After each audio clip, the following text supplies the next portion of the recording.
Draft grades are far from a new concept on YouTube when it comes to NFL content. There's plenty of people out there who dedicate a channel to a specific team and will talk about each individual pick in depth, or they'll talk about the draft class at whole in depth. There's plenty of people out there who cover the league at large, such as myself, that will go division by division or conference by conference or talk about the draft in one big video. But you never see anybody talk about each individual team in their own draft grades video. All 32 teams, 32 videos. You never see that happen until now.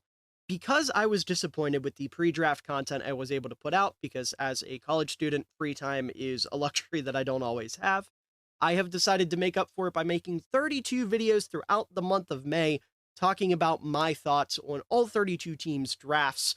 And I'm really excited to get into this. Keep in mind, as per usual with draft grades videos, I know that I am going to be wrong on most of these, primarily because we haven't seen these guys play. We don't know how they're going to be developed, all of that good stuff. This is just my analysis based upon how I graded different players leading into the draft. You know, if I think a guy was overdrafted based on my evaluations, underdrafted, et cetera, et cetera. That's what these grades are based off of. I also don't think I'm better than any NFL GM out there. I'm just a 21-year-old college kid who spends the little free time he has watching film. So bear with me. People seem to like my opinions on this kind of stuff. I like sharing it, so I'm going to continue to do so. So without further ado, let's go ahead and talk about the Philadelphia Eagles and what they did during the 2024 NFL Draft. All right, listen. Okay, I don't want to contribute to the glazing, so to speak, of Howie Roseman, because that's all anybody does anymore when talking about the draft. But I mean, come on. How can you not just sit and praise the Eagles aggressively with what this man has been doing in the draft? I mean, it is absolutely incredible what they've been able to accomplish. And this year, you know, at least on paper, based off of my evaluations going into the draft, it was about perfect. You know, there was a reach in there, and we'll talk about that. But it's still a reach that I'm like, you know what? I get it. I see why they went that route. It's not the route I would have went, but I totally get it. You know, there's no head scratchers. There's no why picks. It's okay. They addressed their biggest need twice in their first two picks and completely fixed the position. They added depth. They added guys that are going to be able to start within the next 2 years. They added, you know, good potential role players. Like, they did everything in this draft. And you sit here and you kind of think about how awesome Howie Roseman is at this whole general manager thing, especially, you know, like, his growth as a general manager has been utterly insane, because you think back to the Jalen Reagor over Justin Jefferson pick and how people were all up in arms about that.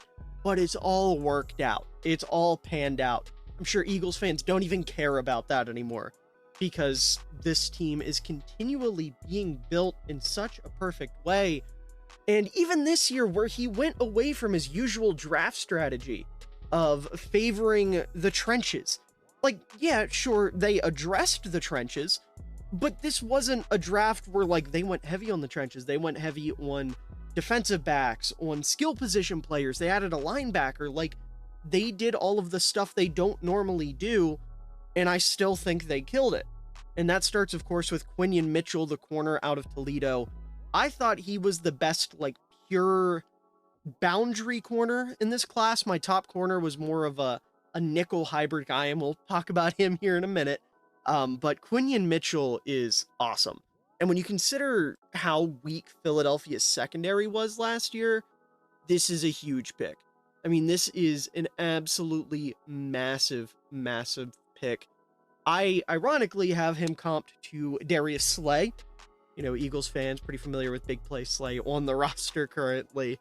And I don't know. I mean, he has everything you want. He has the athleticism, he has the aggression, he has the ability to read a quarterback, he has fantastic ball skills. He's not somebody that's going to get flagged a lot, but he's still able to play aggressive. He's a good, like, willing physical run defender, which was a big issue with Philly's secondary, was that they struggled to tackle, and Quinion Mitchell has no issues there whatsoever. He has, like, I don't want to use the word aura because that word has been driven into the dirt, but he has like the energy and the mindset of like a true number one corner in the NFL where they're a dick and they know they're the shit. And when they get beat, they don't think about it. You know, it happens and then they're like, okay, I'm just going to kick his ass on the next play, right? Like think Jalen Ramsey, think Deion Sanders, like that type of mindset where I'm the best in the world. Nobody's going to fucking beat me. And if they do beat me, I'm going to forget about it before the next play starts. That is Quinyon Mitchell to a T. And now he's a Philadelphia Eagle. The one position they desperately needed, I guess, other than center, but they have Cam Jurgens kicking over there. The one position they like desperately needed, they get a guy who projects, in my opinion, as like an ideal placement for that pick or for that position. And not only that, but he's going to get to learn from and play alongside the guy that I think he resembles the most in the league. And he will potentially be that guy's successor, or will most likely be that guy's successor as the top corner on the team. It just blows my mind. It just absolutely blows my mind. And they didn't have to trade up for him. They didn't have to do anything special. He just fell into their laps at 22. That's the other crazy thing about Philly. They never have to do anything crazy. Like, yeah, they'll trade around in the draft, but usually that's trading back. That's, you know, accumulating more assets. They did a ton of that this year. Now, they did trade up twice, and in both instances, I thought it was absolutely the right move. But with Quinyon Mitchell, they didn't have to move. They stayed put at 22, had the best boundary corner in the class fall to them, and they're just able to reap the benefits. I mean, this is as perfect of a pick as you can get. Absolute home run move, fantastic pick. He's going to be a stud for Philadelphia for a long time. And then in the second round, what do? They trade up with their division rival Washington Commanders, which we will talk about the Commanders draft class here in the next day or so on this channel, and I have plenty of negative things to say about that. But one of the things that's not going to get mentioned in that video that I am going to mention here, they allowed the Eagles to trade up for Cooper DeJean. Let that sink in for a minute. A team within their division said, you know what, Philly? Yeah, you can go get the best DB in this class at the top of the second round because I guess we don't need a secondary. They could have used the help in the secondary, but no, they allow Philly to trade up to the 8th pick in the second round. They take Cooper DeJean, who was my top corner in the class. And the only thing I can say about him that's negative is he probably doesn't project as like a true boundary corner. But guess what? You don't need him to. You just drafted Quinyon Mitchell. So now you've got Quinyon Mitchell and Darius Slay on the outside with Cooper DeJean as like this versatile chess piece that you can either put in the nickel, you can put him at safety, you can make him like a star like Jalen Ramsey has been playing. Like when he's at his best, Jalen Ramsey's playing in a star position. He can do everything. He's super smart. He's great in coverage. He's athletic enough to play anywhere on the field. He's someone that has great zone awareness. He's fully physical and aggressive. Like he's a straight up mauler in press coverage. And the league just said, you know what, Philly? We know you just got your future number one corner in the first round. Let's give him a partner in crime, a fellow all-pro caliber player, a top 10 player on my board at the 40th pick. This league, I mean, I know I could easily be singing a different tune here in 2 years and these two could suck, but I'm going to be honest. These are two of the, in my opinion, two of the safer players in this class. I mean, it is utterly insane that they both ended up in Philadelphia. So now you have this secondary that, you know, you're going to get Sidney Brown back. I wasn't a huge fan of him coming out, but he did make some plays for you last year. You've got CJ Gardner-Johnson. You've got James Bradbury still there, who isn't fantastic, but, you know, maybe we'll see what he can still do. You've got Avonte Maddox in that secondary. You've got Isaiah Rodgers Jr., who's going to be coming back. He was playing great for the Colts before he decided to bet on games illegally. And now, you know, Philly gets a chance to see if he can't be something. Their secondary went from horrible to, like, pretty damn respectable, with the ceiling of as soon as this year being one of the best in the league just because of these two picks. They turned their biggest weakness into what could be one of the bigger strengths in the entire league within the first 40 picks of the draft. And we just let that happen. The NFL just let that happen. It's utterly incredible. I mean, I can't help but be flabbergasted by this realization. Like, I'm not rooting against Philly. I'm not talking shit on Philly. Like, my Bears are still a year or two away from being true contenders. So I don't care what happens in the playoffs, right? I don't care who makes it into the playoffs and wins as long as it's not somebody from the NFC North. So I'm not going to sit here and be one of those people that's like, oh my God, why are we letting Philly do this? This is ruining football. I think the Eagles are a fun football team. I like watching them. This just made them so much more entertaining to watch. We are almost 10 minutes into this video and I've talked about 2 draft picks. I mean, I am just blown away by this being a thing. And then in the 3rd round, I'm going to settle down a little bit. They took Jalix Hunt, the edge rusher from Houston Christian. And, you know, I'll tell you outright, this is not the edge rusher I would have went with. I understand the vision, though. You want a developmental edge rusher to come in and sit behind guys like Bryce Huff, who you just signed in free agency, Nolan Smith, who you drafted in the 1st round last year, I'm a big fan of, Josh Sweat. You know, you want him to come in and kind of develop behind those guys, be in the next generation of Philadelphia Eagles really good pass rushers. And the reason I say I don't love this pick is because there were 2 edge rushers that I liked more than him that would have fit this bill. And one of them ended up falling to the 5th round, and I'm still baffled by it, and that's Austin Booker. Now, granted, I'm very happy because he ended up on my Chicago Bears, and he was my single favorite player in this draft class. If they would have taken him in the 3rd round over Jalix Hunt, this would be a contender for like the best draft class I've seen in my lifetime. But Jalix Hunt going here in the 3rd, you know, I don't think it's terrible. I had a mid 4th round grade on him, so it's a little bit earlier than I would have taken him. And then there's 2 guys on the board in Booker, and the other one was Xavier Thomas out of Clemson. Just some developmental edge rushers that I thought were better. Like, to me, Austin Booker has the upside of like that true number 1 alpha edge rusher, and Xavier Thomas is a little bit more traitsy. Granted, he's dealing with the injury, so I can understand that one a little bit more.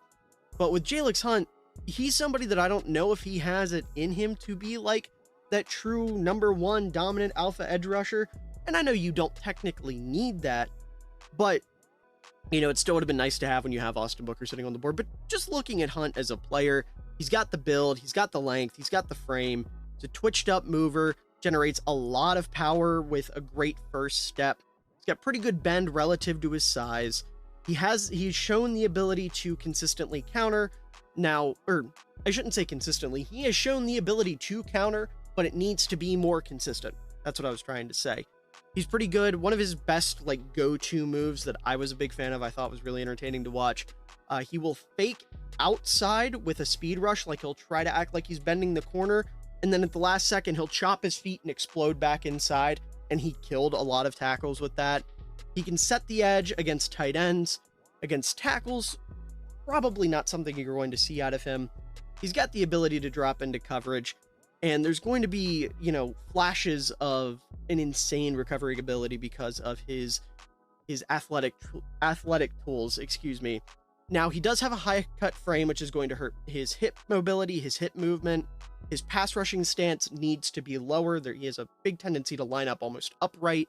He needs to refine, just overall, he needs to refine himself across the board. He's not the most refined pass rusher. Now, again, for Philly, I get liking him more than a guy like Booker or Thomas, just because he has that like coverage upside. But for me personally, I just think Booker is so much further along in his development, and I just think he has better tools, better player. You know, just I can't see taking Hunt over him. But I don't think it's a bad pick by any means. I still think this is like a, okay, here in 2-3 years if Philadelphia develops him correctly, which we know they have the staff to do, then, you know, I can eat my words and say, all right, this should have been an A+ pick because he worked out. But sitting here right now, knowing that he's a total projection, probably won't see the field in his first year or maybe 2 as an Eagle, I just can't give them any higher than a B+, knowing that Austin Booker especially was on the board, but also a guy like Xavier Thomas. And then we get into day 3, starting out with Will Shipley, the running back out of Clemson in the 4th round. First of all, great value. I had a late second to an early third round grade on Shipley. He was my RB4. They get him in the fourth. That's great value. And the reason I love this pick so much for them is because he is going to be the perfect scat back behind Saquon Barkley, right? This is your Darren Sproles, but a little bit bigger, right? Great 0 to 60 speed, fantastic vision, both in the backfield and once he gets into the second level. Light feet, awesome juke move, twitched up mover, super energetic. Has a little bit of like power to his game. You're not going to confuse him for Mike Allstott, but he will lower his shoulder and run forward and pick up an extra yard or two. Does a great job of like chaining together moves in space. He can cut on a dime. He's an incredible route runner, really good hands, and he's really good at transitioning from a receiver to a runner after the catch. And on top of that, he has the ability to return kicks. Now, I don't think he's going to be their kick returner because of their next pick, but if all else fails, you can put him back there, especially with the new rules. He's going to fit the kick return position, a lot better than, a lot of players would. But you get this like ideal scat back to pair with Saquon Barkley. And listen, I love Saquon. He's one of the 5 best running backs in the sport. Injuries are obviously a concern with him. So you have to consider, getting Saquon off the field every now and then, giving him a breather, not running him into the dirt. And Will Shipley not only is a great scat back, but he has the ability to run between the tackles and be a solid, I don't want to say number 1 because obviously that's Saquon, but there are going to be games probably where Shipley's able to out-carry Saquon, if Saquon is dealing with being banged up a little bit, or if Shipley's just the hot hand. I could absolutely see a game where he ends up with 15 touches and Saquon has 8 or something like that. And touches including receptions as well, because he's going to be a big threat on third downs. I know Jalen Hurts doesn't love to check the ball down, but I think Will Shipley is somebody that would make him change his mind a little bit and make him more willing to throw the ball out of the backfield. And I think too, you have Kenneth Gainwell on the roster. He does the same thing, just had a down year. I like Kenneth Gainwell. I tried to go to bat for him a couple years ago, but I think it's his time. I think Shipley's going to be the better player. I think he's going to take over as the RB2 in this room pretty quickly. And I think this is a fantastic pick. I love Will Shipley. I think he's a guy that, depending on his performance, he might end up being somebody that gets that illustrious second running back contract just because of how much he brings in the receiving game. Because he's somebody, you don't have to limit him to the backfield. You can line him up as a slot wide receiver, and he can run legitimate routes against nickel corners or safeties or linebackers and be a true contributor from that position. So I absolutely love that pick. Again, that's an A+, awesome value, awesome fit, awesome player. One of my favorite players in the class. Probably my favorite running back in the class. It was between him and Braylon Allen, but I absolutely adore that pick. Then in the 5th round, they stick on offense. They take Ainias Smith, the wide receiver out of Texas A&M. And I didn't love Smith as much as I liked Shipley, hence why this is an A and not an A+. This is about where I would have taken him. I had a mid-5th round grade on him. And it's not that I don't see the vision. He's a smart player, really fluid out of the backfield, has plenty of play strength. Not somebody that, again, you're going to confuse for a power back. But for a wide receiver, the reason I say for a power back is because there were some talks about him playing running back or playing out of the backfield, which he can absolutely do. I know this is such a cliche at this point, but there is a little bit of Deebo Samuel to his profile. Personally, I think he leans more towards the Kadarius Toney aspect of that. But I mean, Kadarius Toney before last year when he was actually a competent football player. So, especially considering the fact that he had 2 total drops over the last 2 seasons. Somebody that's fearless over the middle of the field, really, really aggressive at the catch point. But the big thing you're getting from him is the kick return ability. Because he's not an elite route runner or anything like that. So I don't think you want to line him up as your full-time slot. I don't think you want to make him a huge part of your offense outside of being a gadget player. Granted, as the league continues to grow and the league continues to change, we know those gadget players are becoming more and more valuable. But I think the big value for Smith, especially for Philly, is going to be his ability on kick returns.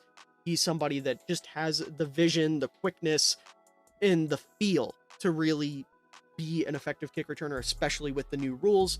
So I think that's going to be a good pick. I think in the 5th round, when you are Philly and you absolutely kill 3 of your first 4 picks, and do a pretty solid job on the other pick, you can afford to be like, okay, we're going to take a return specialist here, right? Like Devin Hester was drafted in the second round for a reason. Not saying Ainias Smith will be Devin Hester, but I do think he has a chance to be one of the better returners in the league. So I like that pick quite a bit, but it does not compare to their next pick, the legacy pick. They take Jeremiah Trotter Jr., the linebacker out of Clemson, my LB2 behind Junior Colson. Had an early second round grade on the guy, and you get him in the 5th. Fantastic value. Not only is the storyline great, you know, I'm not old enough to really remember much of Jeremiah Trotter Sr., but I've heard great things. I've seen his highlights. Damn good player. So not only do you get the son of a team icon from the 2000s, but you get yourself a damn good linebacker. And somebody that, you know, honestly, I could see taking over as a starter as early as this year. I don't like Devin White. I'm not moved by Devin White at all. He's only under contract for a year for Philly. So even if he doesn't take over this year, next year is absolutely in the cards. And I think if all else fails, he will be the starter next year. But the point is, with Trotter here, awesome player. He is an above average athlete, so he's able to play sideline to sideline. Not the most athletic guy in the world, but has enough. He's capable of contorting his body to move around blockers. He can also go through blockers, pretty solid at shedding blocks. He's a very high IQ player. He has a good understanding of blocking schemes, has really good gap discipline, and he's really good at like setting up blockers and manipulating them to be able to get to the running back. He has borderline elite play strength. Very, very physical, not afraid to get dirty. In fact, I would say he likes to get dirty between the tackles. He brings the boom when he's coming downhill, loves to come downhill and hit running backs in the hole. Very technically sound tackler, sets a strong edge. And one of my favorite things about his game is he's really good at setting up his teammates. You know, he's not somebody that needs all the glory for himself. Granted, he will make a bunch of plays himself, but he's able to quickly fill lanes. And like I said, that gap discipline is really good. So he's able to create space for his teammates to get to the running back, and that is something that is going to come in handy for sure. He's a great blitzer. He has good enough coverage instincts. He can read a quarterback. It's just the only thing with him is that lack of an elite athletic profile. Same thing with his size. He's not the biggest guy in the world. He's not the longest guy in the world. He can be a little bit overeager against the run, and, you know, the coverage isn't perfect. But as, you know, probably this team's second linebacker next to Nakobe Dean, if he can continue to develop. He was somebody I was a big fan of too out of Georgia. If you can make it like Dean's more in coverage, Trotter's more your downhill player that you will drop into zones from time to time, then I think that's an awesome tandem, especially with everything else going on with this defense. Because you have to remember too, with how good Philly's defensive line is, you can get away with average linebacker play. Now, you're not going to get away with the scraps that they were dealing with like Shaq Leonard and whatnot. You need competent players that can move, but somebody like Trotter, who isn't a snail, but also isn't like, you know, Fred Warner, someone who's kind of in the middle, you can get away with that with how good their defensive line is. So I love that pick. I think that was an absolutely fantastic pick, not only for the storyline, not only for the player, but also just for the value itself. And then the other 5th round pick, they take Trevor Keegan, the offensive lineman out of Michigan. Obviously, Howie had to work on the trenches at some point. He waits until the 5th round to do it. This is another A-plus pick. I think the value is absolutely fantastic. I had a mid to late 4th round grade on Keegan. He goes here in the 5th round. He's somebody that has hammers for hands, super strong arms. He's somebody that absolutely loves to run block, which obviously we know Philly loves guys like that. He has that like dickhead mentality of, oh, you made the mistake of lining up across from me today, and I'm going to make you fucking pay for it because I'm angry at the world. And I love that out of an offensive lineman. He's a good enough athlete, not somebody that's super athletic. You know, this isn't Jason Kelsey, but this is somebody who has at least functional athleticism and can get out in space, can do a lot of the different things you want from a guard. He's somebody that will throw his pads into defenders, which is going to cause some issues, and he needs to work on keeping his feet moving in pass pro. But we know if there's a place for an offensive lineman to go to develop, it's Philadelphia, right? This is the best place to go to develop as an offensive lineman. I don't think there's a world where Keegan's starting this year, unless he ends up beating out Tyler Steen for a starting job, which I guess is possible. We don't really know what Tyler Steen's going to be like. So maybe it's possible, but very least, good guard that has a lot of what you want, has the mentality, has the intangibles, just needs to work on the technique a little bit, and we know this is one of the best places to work on that technique. Then we get into the 6th round, their first of 2 picks. They take Johnny Wilson, the wide receiver out of Florida State. Love this pick. I absolutely adore this pick. Again, first of all, fantastic value. The league really overthought Johnny Wilson, in my opinion. You have a 6'6", 233-pound wide receiver. Draft him before the 6th round. I had a late 2nd to an early 3rd round grade on him. Thought he was a top 15 receiver and one of the best receiver classes we've seen in a long time. Obviously, he is a unicorn in terms of height. Probably a little bit fitting, as we all know, Philadelphia Eagles legend Harold Carmichael fell into that same vein. So maybe the Eagles are trying to recapture that magic a little bit.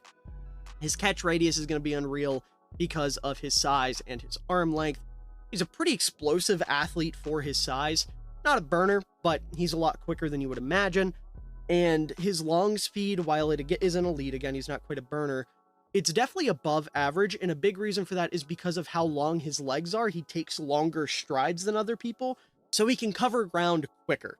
It's really interesting. He's like watching a gazelle run out there. It's actually kind of beautiful. But continuing to look at what he does well, he has a surprising amount of nuance to his routes. Not perfect, but definitely more than you would expect from someone at this size, especially from a 6th round pick. He's a capable 50-50 ball winner. You would like to see that number go up. 47% contested catch rate, you would like to see that go up. But given his size, that's something you can definitely improve on. Just needs to get a little more physical there. He's able to contort his body to win downfield while in midair and while mid-stride, which is going to be great. And he is able to manipulate defensive backs with active eyes and, just good discipline in his routes to be able to create some separation. And of course, because he's so big, he is a nasty run blocker. Now, on the other side, again, not a super elite athlete, struggles to change directions and start quickly because of his lanky frame. Drops are definitely an issue. He dropped 12% of his targets throughout his career. Looked really good at the Senior Bowl in that regard, so maybe that's a sign of things to come. We'll have to see.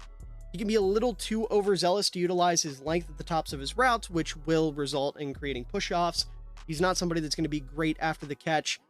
And, when you look at what he does good versus what he struggles with, a lot of what he's having issues with either is something you can accept or something you can develop. Like the catching, for example, I've said this in a lot of videos. I feel like that's one of the more fixable traits in a wide receiver. Not saying it's easy, not saying it's a given that it'll be developed. For every Devontae Adams, there's a Jerry Jeudy, right? But it's definitely something you can work on and you can develop. It isn't something that you're kind of stuck with. It's just a concentration thing. It's a mentality thing. I think Philly absolutely has the potential to be able to fix that with him. Excited to see what they're going to do in that regard. And listen, if all else fails at wide receiver, if you're 2 years into his career and he's not seeing the field consistently at wide receiver, he's a Twinkie or 2 away from playing tight end. So I think in some regard, we're going to see Johnny Wilson see the field for Philly, whether that is as a true X, a big slot, a tight end. He's got the ability to see the field in some way. You just got to figure out how he's going to do it. Now, I wouldn't like to see them try him at tight end right away. I would like to see them fail him at receiver and then try him at tight end, but I digress. We'll have to see what the plan is there. And then finally, in the 6th round, 5 picks later, they take Dylan McMahon, the center out of NC State. And this pick, knowing my luck, is going to haunt my nightmares.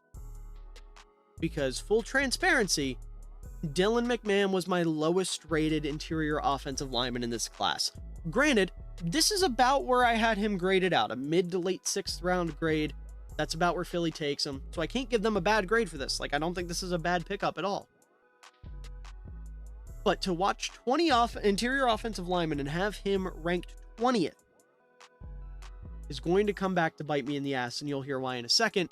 Because looking at my scouting report for him, I like everything he has to offer in terms of athleticism, his mentality, his aggression, his football IQ. He's just undersized, and he isn't the strongest guy in the world. And the reason this pick will haunt my nightmares is because if you're a fan of the Philadelphia Eagles, you know what happened to the last center that the Eagles drafted that fit that bill. He just retired. and is going to be a first ballot Hall of Famer, and is arguably the greatest player at the center position in NFL history.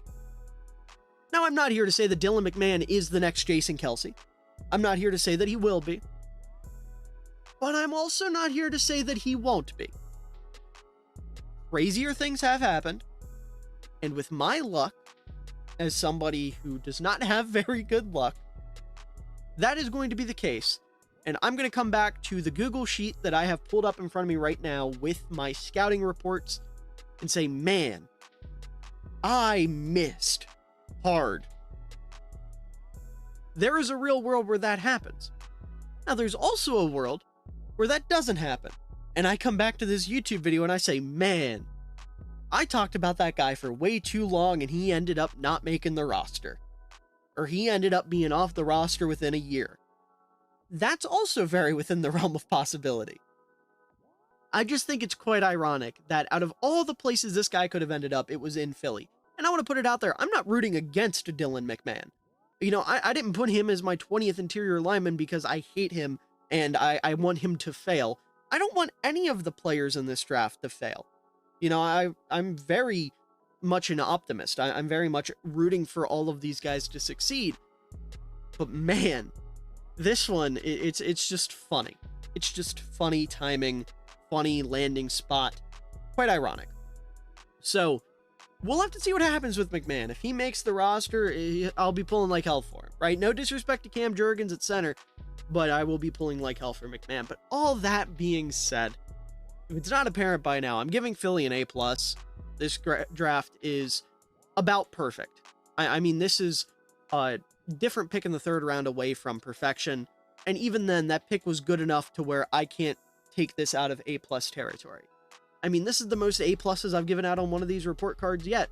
You have Quinyon Mitchell, Cooper DeJean, Will Shipley, Jeremiah Trotter, Trevor Keegan, and Johnny Wilson all getting A+s. You have Ainias Smith and Dylan McMahon getting A's. Jalix Hunt gets that B+, but again, that was more of a me-like other edge rusher and Philly-like different edge rusher. I don't know why I turned into a caveman there for a second. But Howie did it again. How does Howie do it? I don't know.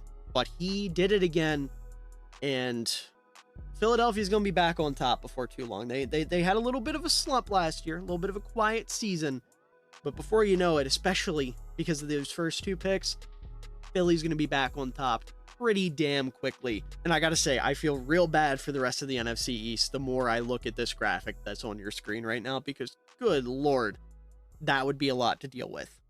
Had a chance on the throwback. This was an ill-advised throw. What an unbelievable catch by Cole Kmet. And he cups it too. No movement when he hits the ground, tucked up against his shoulder. Wow. Using that